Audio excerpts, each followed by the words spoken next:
Novembre-décembre dernier, il m'a offert ses services comme joueur. En fait, il voulait participer au camp de sélection de notre équipe qui est en PLSQ, qui est une équipe semi-pro. J'ai envie de vous dire qu'il est tombé sur quelqu'un de très bienveillant. J'ai mis ma famille, ma belle famille, pour s'occuper de sa femme et de son fils.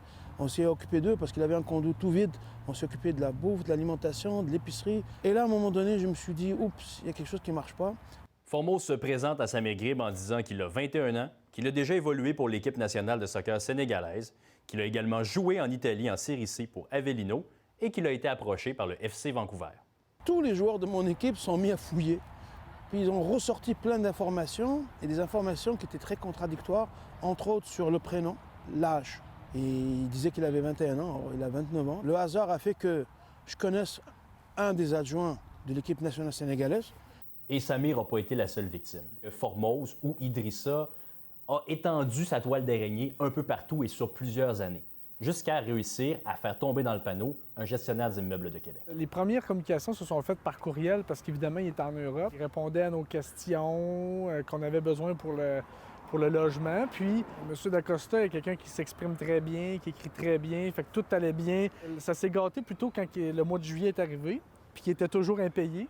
Là, il nous a sorti plusieurs menteries. Et après ça, silence radio. En date d'aujourd'hui, Formose doit plus de 14 000 à Gestipro. Alors, tout ce qu'il nous reste à faire, c'est d'essayer de lui parler à Formose. Ça tombe bien, j'ai son numéro de téléphone. Pour faire répéter un de ses mensonges à Formose, je me suis d'abord fait passer pour un directeur sportif. Mais rapidement, je lui ai révélé ma véritable identité. Oui, est-ce que je parle à Formose? Oui. Oui, bonjour, je me présente. Martin Bernier, je suis directeur sportif. Ça va bien? Et vous? Oui, ça va. Oui. Toi, tu as joué pour l'équipe nationale du Sénégal, c'est ça? C'est ça.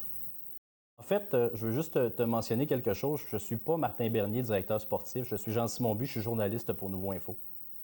Et j'ai eu des informations dans les dernières semaines, comme quoi, notamment, tu devais beaucoup d'argent à un propriétaire de Québec immobilier. Moi, je vous pose la question. Est-ce que vous avez déjà menti sur votre identité? Oui.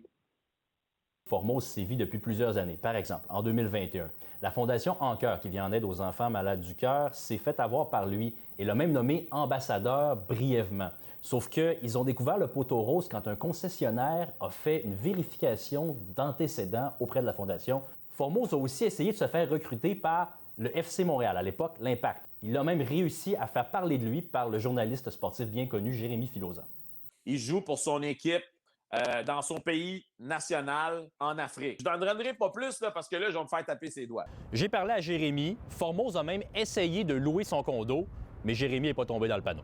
Depuis mon entretien avec Formose, Gestipro a essayé de le contacter, sa conjointe et lui, pour tenter de récupérer les loyers impayés. Formose a répondu via l'adresse courriel d'une agente FIFA du nom de Juliette Pémont.